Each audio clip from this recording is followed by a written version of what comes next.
ನಿನ್ನೆ ತಾನೇ ಕನ್ನಡ ರಾಜ್ಯೋತ್ಸವವನ್ನು ರಾಜ್ಯದಾದ್ಯಂತ ಅದ್ದೂರಿಯಾಗಿ ಸಂಭ್ರಮದಿಂದ ಆಚರಣೆ ಮಾಡಲಾಗಿದೆ. ಇದರ ನಡುವೆ ದೇಶದ ಅತ್ಯುನ್ನತ ಸಂಸ್ಥೆ ಕನ್ನಡಿಗರಿಗೆ ಅಪಮಾನಿಸಿದ್ಯಾ ಅನ್ನುವಂಥ ಪ್ರಶ್ನೆ ವ್ಯಕ್ತವಾಗ್ತಾ ಇದೆ.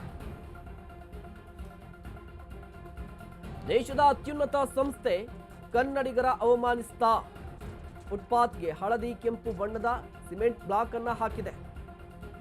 ಕನ್ನಡದ ಅಸ್ಮಿತೆಯ ಬಣ್ಣಗಳು ಫುಟ್ಪಾತ್ಗೆ ಲೇಪನ ಹಾಕಿರುವುದು ಎಷ್ಟು ಸರಿ? ಬೆಂಗಳೂರಿನ ಸಿ.ವಿ. ರಾಮನ್ ರಸ್ತೆಯಲ್ಲಿರುವಂಥ IISc ಈ ಸಂಸ್ಥೆ ಈಗ ಕನ್ನಡಿಗರ ಕೆಂಗಣ್ಣಿಗೆ ಗುರಿಯಾಗ್ತಾ ಇದೆ.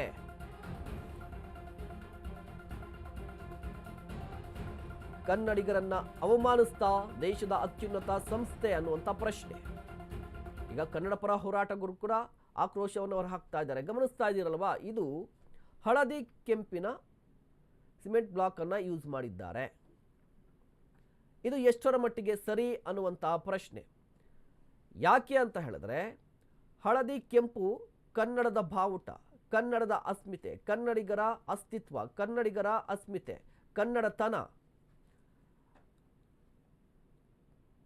ಬಟ್ ಆ ಬಣ್ಣಗಳನ್ನು ಫುಟ್ಪಾತ್ಗೆ ಯೂಸ್ ಮಾಡಿರೋದು ಎಷ್ಟು ಸರಿ?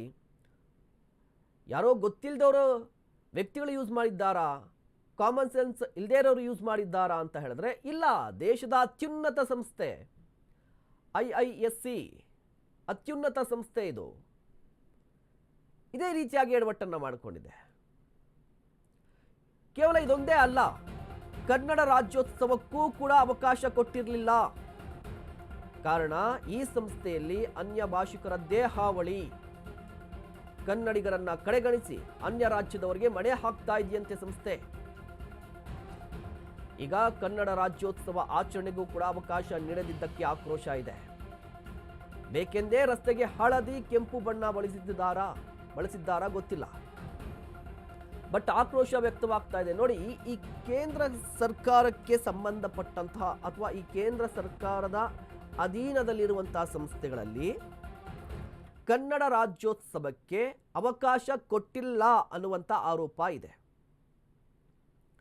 ಅದೇ ರೀತಿಯಾಗಿ IISc ಎಲ್ಲೂ ಕೂಡ ಕನ್ನಡ ರಾಜ್ಯೋತ್ಸವಕ್ಕೆ ಅವಕಾಶ ಕೊಟ್ಟಿರಲಿಲ್ಲ ಅನ್ನುವಂಥ ಆರೋಪ ಒಂದು ಕಡೆ.